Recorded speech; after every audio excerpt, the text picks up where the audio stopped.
The weather forecast with Akenugas. Hi ladies and gentlemen, and hope you are having a bright, beautiful Sunday. Thank you for joining me once again today on the weather forecast. Tonight we expect a relatively calm weather with a thunderstorm experience expected in some parts of the east, west and the southwest regions. As low as 17 degrees is expected in the northwest and Adamawa regions, with the center and south between 20 to 21 degrees, and also the north and far north regions would expect temperatures as low as 23 to 25 degrees. Detailing the east region this evening, there may be a thunderstorm experience in the entire region, and this will progress till morning in the towns of Betwa and Baturi. Next, we move over to the west, where this evening a thunderstorm experience will dominate the region, and similar experience by morning in the towns of Bagante, Fumban and Bafoussam. Lastly, we take you to the southwest, where this evening there may be a thunderstorm experience in the entire region and a similar experience in the entire region by morning. To protect yourself and others against the coronavirus, wash your hands regularly with soap and clean water, sneeze with a flexed elbow, and in case of symptoms, call 1510. Have a good night.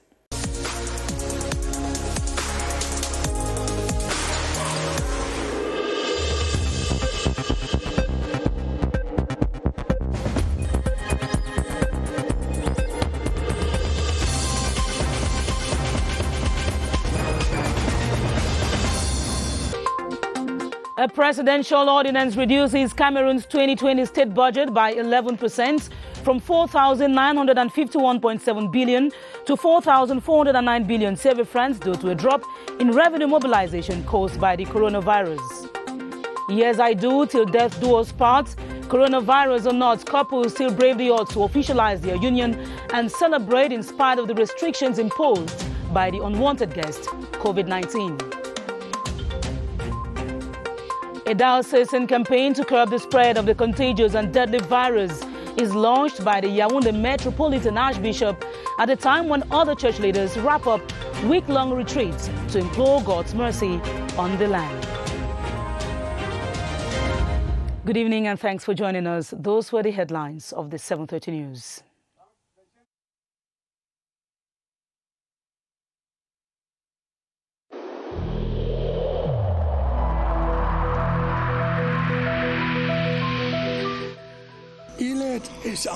Each of us must comply with the measures that have been taken.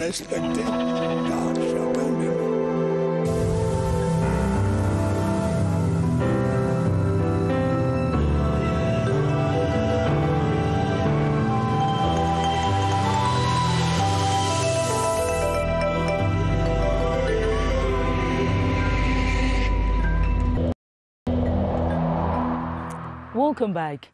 A presidential ordinance has reduced the 2020 state budget by 11%. Cameroon's state budget for the year has dropped from the 4,951.7 billion CFA francs voted in November to 4,409 billion CFA francs. The reduction comes as a result of a drop in revenue mobilization prompted by the global ravaging effects of the novel coronavirus pandemic. Clarice Arita says that the decision was inevitable. Adapting the 2020 financial agenda to the impact of the coronavirus on the domestic economy. This justifies the presidential ordinance, which has seen the state budget drop from 4,951.7 to 4,409 billion CFA francs, 442.7 billion CFA francs less. The main highlight in the ordinance is the creation of a special fund for national solidarity. The 180 billion CFA francs to be credited targets the fight against the coronavirus and its socio-economic repercussions.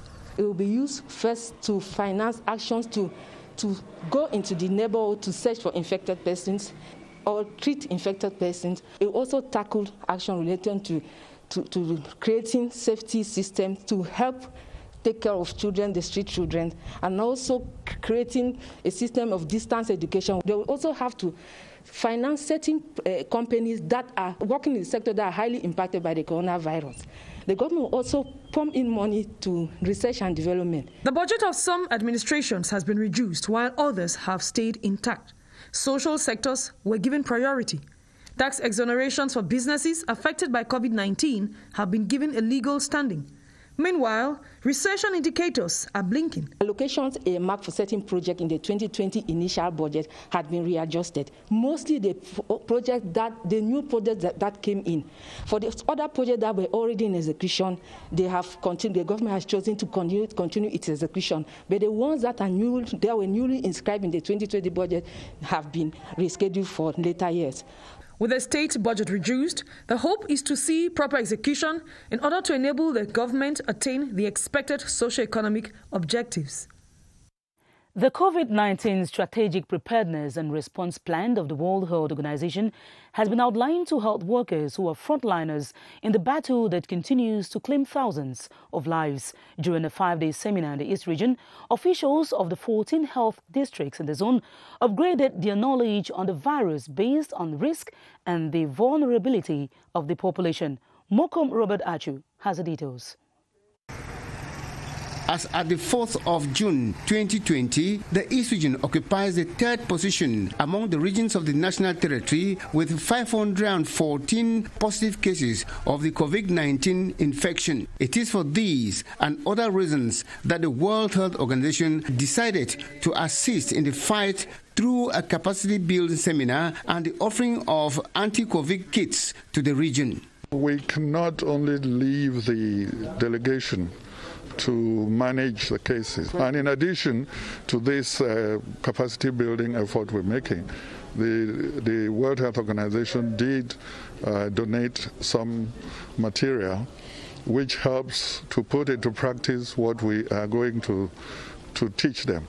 East Regional Delegate of Public Health seized the occasion to express gratitude to the World Health Organization. He also called on his collaborators to make good use of the knowledge at the seminar to handle the situation and use better methods of communication to curb the spread of the virus. This workshop help our health professionals to increase the knowledge about COVID-19. It is the wish of all that the reinforced capacities of the participants go a long way to curb the spread of the virus in the region. The World Health Organization has also cautioned media practitioners in the Far North region to guard against fake news and propaganda that misinform the population on COVID-19. In the presence of public health experts, the media men were drilled on the appropriate tools to understand and to oust the pandemic from their communities. Sylvester Atemking reports on the meeting which took place in Marwa.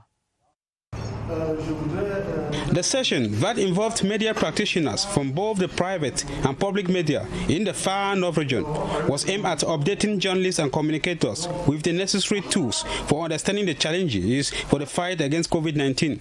Speaking during the session, the chief of Vidéo for World Health Organization in Marwa reminded journalists that their reports have a great influence on the population and decision makers. This seminar we organized to reinforce the capacities of journalists to be the men who collect the good information to the population to fight against coronavirus. The regional delegation of public health equally briefed the participants on the situation of COVID-19 in the region and also drilled them on ethical issues that need to be considered when writing about those who have contracted the disease. The take-home message is that the pandemic is a reality, and there are some words that, as communicators, we need to avoid those words when writing our report. The forum was equally to educate journalists on how to ensure their own safety before covering any story, because the coronavirus is a health war, and journalists and media professionals must be on the front line of this health fight through effective and efficient communication. As announced in one of our top stories, coronavirus or not, the phrase "you may now kiss the bride" can still be heard during wedding ceremonies as they act as a show of affection to ascertain the sincerity of the vows exchanged. However, certain habits have changed, and with the number of persons who can take part, restricted crowd-pulling celebrations are a thing of the past. Yoti Kalelisonge witnessed what a civil wedding now looks like given the current health challenge. Here's a report. Love is in the air and nothing else matters but celebrating the union between Brice and Yolande. The story of their lives has just begun as Mr. and Mrs. Bell. Je vous déclare mariés par des liens sacrés. For a minute, the coronavirus scare is forgotten as family members hit the dance floor. The joy is unspeakable. They are very happy. It's their first time to celebrate marriage. It's not easy to tell them to respect the distance between the couple. From the organization of marriage ceremonies to celebrations, everything has changed since COVID-19 became a reality in Cameroon. Before coronavirus, we had 30 marriage, but now we have no more than 3 or 4 a week. Before, you have a lot of people in the hall, but now you have just the family. We've made provision for soap, water and hand sanitizer at the entrance of the reception ground. And everybody has to wear masks? Yes. It's not different for Mr. and Mrs. Shea, who have modified seating arrangements at their wedding reception. The social distancing has been observed, so there's not going to be many people. Even, for example, the reception that was supposed to be 10 per table is going to be reduced to 6 per table. When asked how possible it is for newlyweds to exchange vows without kissing, she blushes. Yeah, we cannot. Yeah, it's not easy. One thing is, however, certain. Although the coronavirus lurks around and the safety of their guests matters, the couples say nothing can dim the lights on their day. They choose to live the moment in spite of the scare. Preventive measures decided by government to stem the spread of the coronavirus, such as prohibiting gatherings of more than 50 persons and the compulsory wearing of face masks in public places, has tremendously affected the holding of ceremonies. Event planners and other economic operators specialized in catering, decorations and rentals have a hard time making swift cash like before. Iwane Pole sought to know how these businesses are surviving and now tells us in this report. Marriage ceremonies are not being organized like before, as government has prescribed the respect of barrier measures to limit the propagation of the coronavirus. The situation is affecting the economic sector, in particular business operators involved in catering and hiring of materials used in ceremonies. I do the catering, hiring of material for marriages, having no tent. I have all material needed for marriage. The prices vary depending on the ceremony. The coronavirus hinders our activity. It's very difficult to have the people who are organized marriages. All the ceremony are off. Those putting vehicles on rent and shops selling wedding cakes and other necessities are also suffering from the adverse effects of the COVID-19 pandemic. Since that this coronavirus has started here, we are having a low rate of selling here because people are no more coming due to the reduction of gathering of people. Yes, there are no more command even for marriages. It's also reduced the rate of workers here because the interest are reduced for 50%. According to these business operators, the situation is getting worse. They are expecting government assistance to lighten their burden. It is undoubtedly very difficult moments for everyone. The Anti-COVID-19 Commission set up by the Muslim community in the littoral region is gradually achieving its objectives to raise awareness on the need for all to remain protected from the virus. In alliance with spiritual leaders from the Southwest region, they've begun strategizing on how to stall the spread of the contagious disease and to valorize a COVID-19 cure proposed by one of their imams. Roslyn Fossa has the details. The COVID-19 pandemic has changed the lifestyle of many, including Muslims, who have seen their prayer gatherings cancelled to prevent the spread of the virus. The magnitude of the pandemic led to the creation of an anti-COVID-19 commission by leaders of the Muslim community of the littoral and southwest regions. Weeks after it went operational, these Muslim chiefs, imams and some traditional practitioners from these regions met in Douala to brainstorm on the way forward, given that the virus continues to victimize many. Added to the already existing measures put in place by the government, the Commission is also looking to limit the spread through a curative and preventive COVID-19 protocol invented by one of the imams. The Commission is expected to promote all initiatives aimed at fighting against the pandemic, and it is the case with the products that were presented here by traditional practitioners. Leaders of the Muslim community in the littoral and southwest regions say the fight against COVID-19 remains a major priority, but they need collaboration from the people for a better resolve, this by respecting all preventive measures. As the fight against the deadly coronavirus intensifies throughout the country, elected representatives have made it a point of duty to assist the population. The people of Kuptamo subdivision in the Nun benefited from hygiene and medical kits from Senator Aminatou Gangobe. She exhorted them to respect the barrier measures prescribed by government, as we hear this report by Go Henry Tiesambe. Just like in Biwombane subdivision, the MP for the Villa North constituency visited Ngulumakong with hands full of anti-COVID-19 preventive kits. The face mask, cartons of soap, hand sanitizers and bleach, thermoflashes and other didactic materials have been distributed to all primary and secondary schools in Ngulumakong subdivision. The head of state has called on us all to help in the fight against the coronavirus. Our presence in Ngulumakong this day is a response to that call. The recipients, just like the mayor of Ngulumakong, Albert Anisi Akwa, have expressed gratitude to their donor, saying the sanitary kits and didactic materials will not only help students and pupils to study in a coronavirus-free environment, but to better prepare for upcoming official examinations. We are very, very happy to receive these materials, which will help us to fight against coronavirus. The newly elected MP has rounded off his sensitization campaign against COVID-19 in his constituency, promising to come back later to tackle other difficulties faced by the population.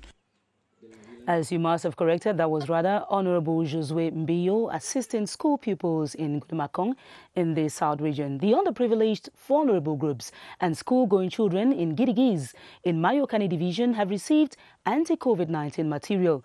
The benefactor is the Director of Taxes, Modeste Mopa Fatwang, who is an elite of the area. This is intended to meet the needs of the population battling with the virus. Details with Henry Tato Ekambi.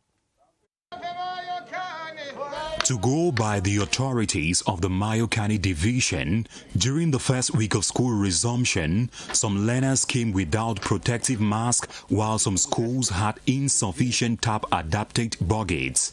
When Modeste Mopafatwing, Director General of Taxes and Elite of the division, got word of the disturbing situation, he quickly stepped in to help meet this need. We thought that we could assist the authorities and our peoples in terms of the donation we've just made, which we hope will help the students to carry on the various exams. The beneficiaries from 5 subdivisions, that is Pori, Taibong, Gidigis, Movodaye and Muturua, were touched by this gesture from their son. This gesture from the Director General of Taxes comes to add to efforts already made. We say a big thank you to the donor because it will be of real help to us.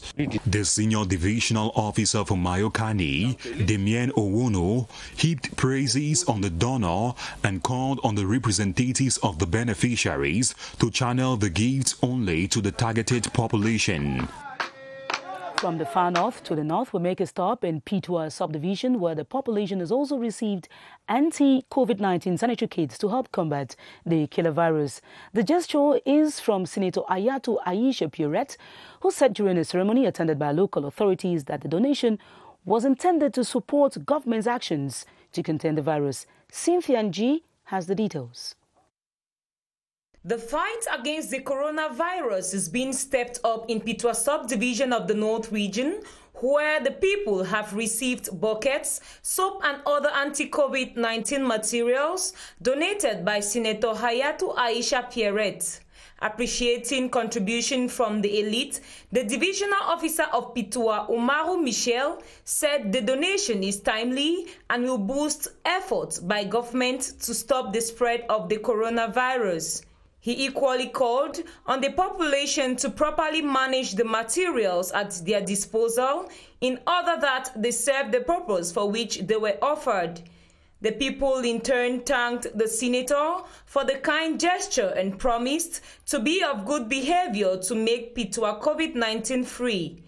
The donation in Pitua came after that of Garwa where schools, churches and mosques benefited.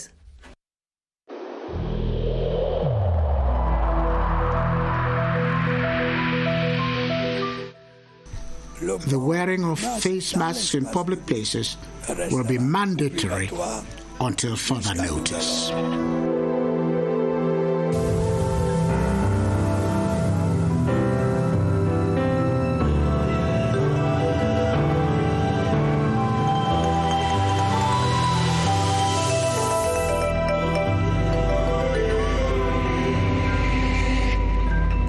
Still on COVID-19 news, school officials and teachers must adhere to the recommendations and prescriptions of the government to ensure that all pupils and instructors complete the school year without contracting the coronavirus. This was the main message given out by health experts during today's press briefing at the Public Health Emergency Operations Center. Baldwin Sama is at the center and says that apart from respecting the directives, the good news today is that no one has succumbed to the virus in Cameroon. Hello, Baldwin.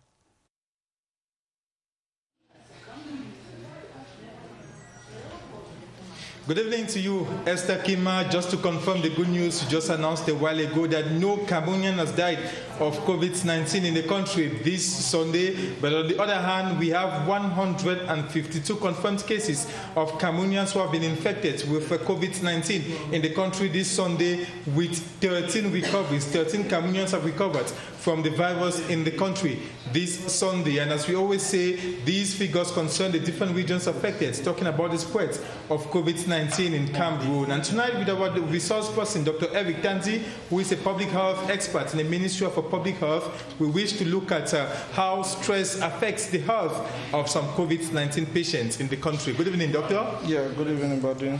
It has been noticed that stress has been affecting the health or affects COVID-19 patients in the country. What may just be the cause? Yeah, that can be true from the beginning, but I think gradually in the process of treatment, things have become modified and changed based on improvement in the way they are being received. You know, from the beginning, there was a lot of fear, not only for this patient, but as well from health personnel who were taking care of them.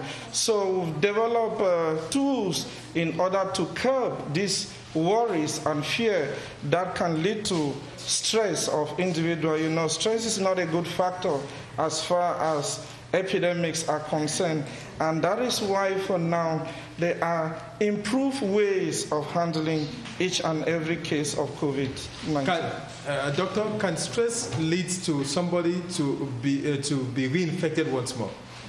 When it comes to reinfection, here I must say stress is much more on the immunity of individuals. But as far as reinfection is concerned, this is based more on the way you practice preventive measures.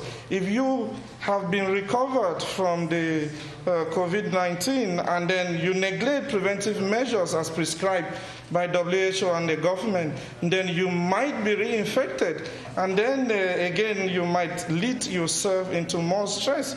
So simply we have to keep on respecting all preventive measures and then follow up guidelines and instructions and advice from health professionals that will keep you ablaze and alive as far as information regarding COVID-19 is concerned. Thank you so much, Doctor, for being a guest of the 7:30 newscast. Esther, as you said a while ago, public health experts of this Emergency Operations Center used the opportunity of tonight's press briefing to remind parents, school officials, and teachers of the different outlined measures by the government to stem the spread of COVID-19 COVID-19 in the education milieu, given that pupils and students will be embarking on the second week of classes from tomorrow after the official resumption of classes last Monday, June 1. They have reminded parents of the necessity to ensure that their children leave their respective homes with face masks before going to school, and for the school officials and teachers to ensure that physical distancing is respected in the different classrooms, in the different lecture halls, and to ensure that students or pupils wash their hands regularly with clean water and equally wear face masks. And they equally talked about the different methods to trace, to test, and to treat COVID-19 patients in the Cameroon. That will go a long way to limit the number of persons who are carriers of the virus in the society. So this Sunday, we have 152 Cameroonians who got infected with COVID-19 in the country. We had 13 persons who have recovered from the virus, and no Cameroonian died of COVID-19. That's the good news from here. Back to you, Esther Kima. Thank you very much, Baldwin Sama. We all need to stay vigilant and protected. And now on to the role of the church as far as COVID-19 is concerned. A diocesan campaign against the deadly coronavirus has been launched by the Metropolitan Archbishop of Yaoundé, His Grace Jean Barga. The project is expected to mobilize the clergy, the Catholic faithful and persons of goodwill to pray for divine intervention and to press for the respect of barrier measures for the protection of all within and out of the church. Iwane Pole has the details. While launching the permanent diocesan campaign against the COVID-19 pandemic, the Metropolitan Archbishop of Yaoundé, Monsignor Jean Barga, underlined that the situation is serious as the number of infected persons is increasing by the day. It is a diocesan campaign. That means that we have mobilized all the churches at the level of living ecclesial communities, at the level of the parishes, at the level of pastoral zonas, at the level of diocesan services. In all these levels, we will sensitize the people to accept the barrier measures, to do the best they can to stop this propagation of the pandemic in our country and especially in our diocese. Through the Catholic ecclesial structures, Monsignor Jean Barga has reiterated their commitment to assist government to increase the awareness of families on the need to respect all preventive measures in order to curb the propagation of the coronavirus. Still in religion, Protestant, evangelical and Pentecostal churches have rounded off a week-long retreat to implore God to have his way in the wake of the coronavirus. The church leaders, who also prayed for peace in Cameroon, admit that only God's mercy and favor can save mankind in such trying moments. Gerard Nanji Eyambe witnessed the end of the retreat and now reports. Ever since COVID-19 hit the globe, the church has been interceding with prayers for God's intervention to end the pandemic. Clergymen have maintained that medical and other human measures cannot save mankind from this pestilence. God alone, they say, is the way out. The Bible declares clearly in 2 Chronicles chapter 7 that if there is plague in the nation, if my people who are called by my name will humble themselves, repent from their evil, seek the face of God, God says, I'll forgive and I'll heal their land. The church has not been spared by the ravaging pandemic, with some of its leaders and members directly affected by the common enemy. The church is mourning also her loss, but we have a hope. We were told that there would have been millions of people littering our streets, but by the mercies of God, that is not happening. While praying for God's intervention, these servants of the Most High have called on well leaders to involve God in whatsoever they do as the only way to keep COVID-19 at bay. The Église Évangélique du Cameroun Briqueterie 1 parish is working on an ultra-modern project worth 400 million CFA francs. The foundation stone of the structure, which comprised of a manse, a conference hall and other facilities, was laid by the clergy yesterday. Gerard Nanji Eyambe once again reports that the project is expected to be completed by 2023. The project of the construction of an ultra-modern complex of the Evangelical Church of Cameroun, Briqueterie 1 Parish, is in progress. Estimated to cost over 400 million francs CFA, it will comprise of the pastor's residence, conference hall and other administrative and social structures. To ensure a smooth progress of the construction works, special prayers were said for God to guide and protect the architects, for unless the Lord builds, the builders build in vain. To be near to the person who are working in our future complex, to give them power and intelligence to continue to prosper his work. I'm very happy today because what we have done now was a grateful ceremony, because all things we are doing here, we are doing it for the glory of God and in the name of Jesus. We have started with God in laying the foundation stone of this complex and are convinced He will see us through.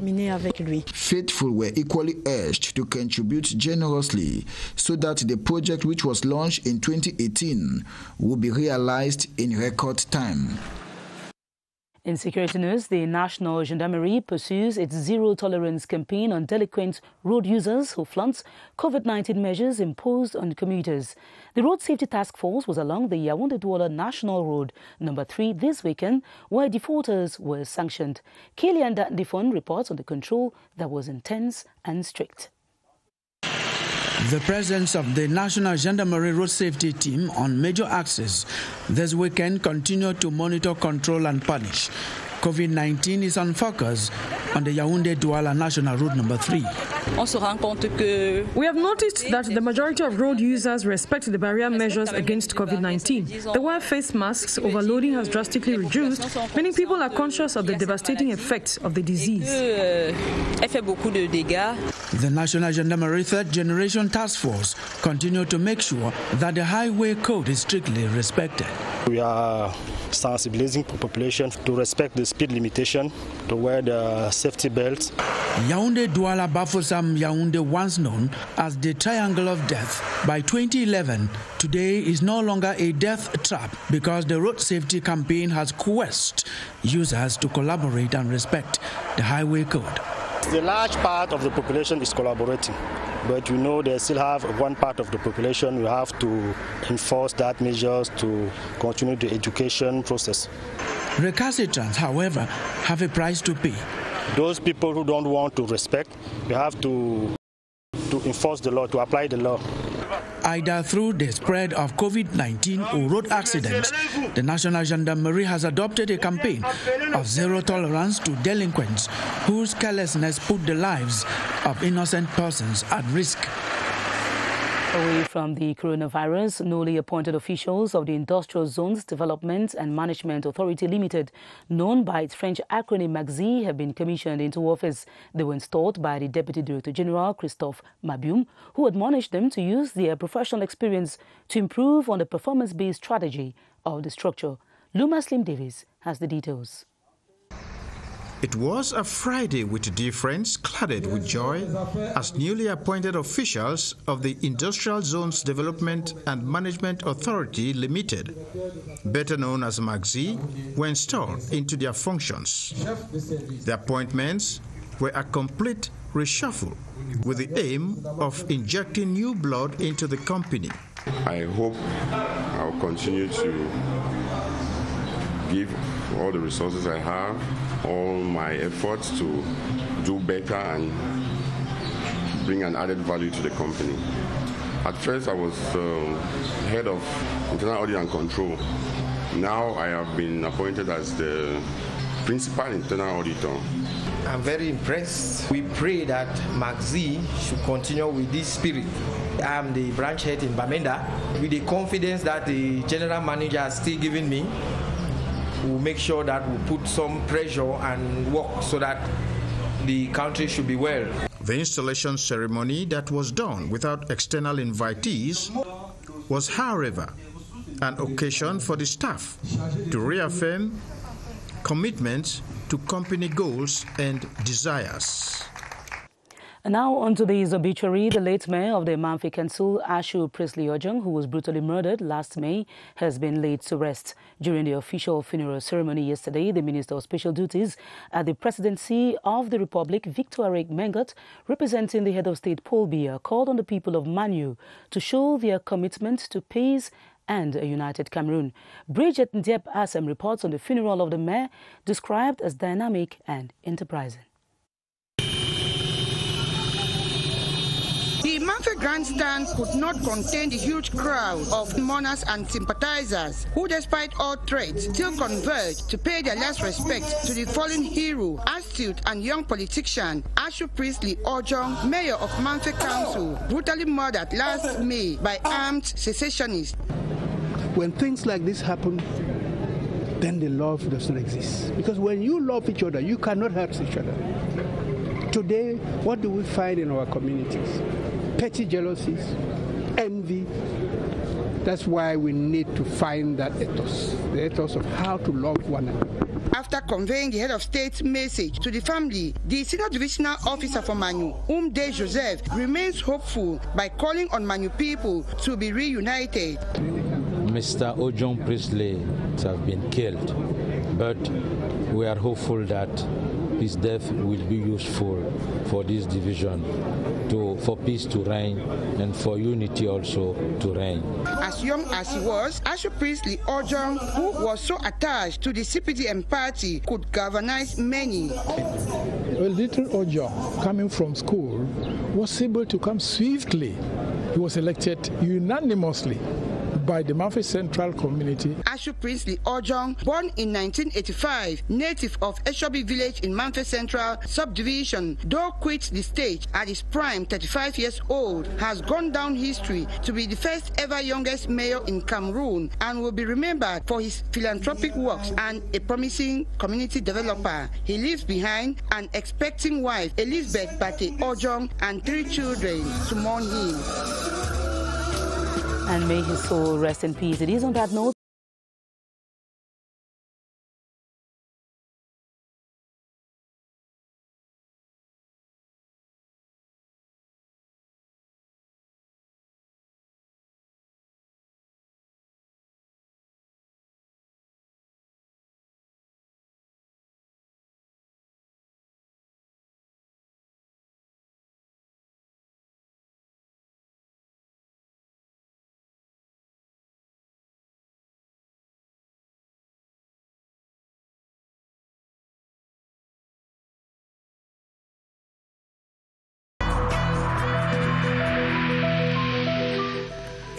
in this connection, we should avoid stigmatizing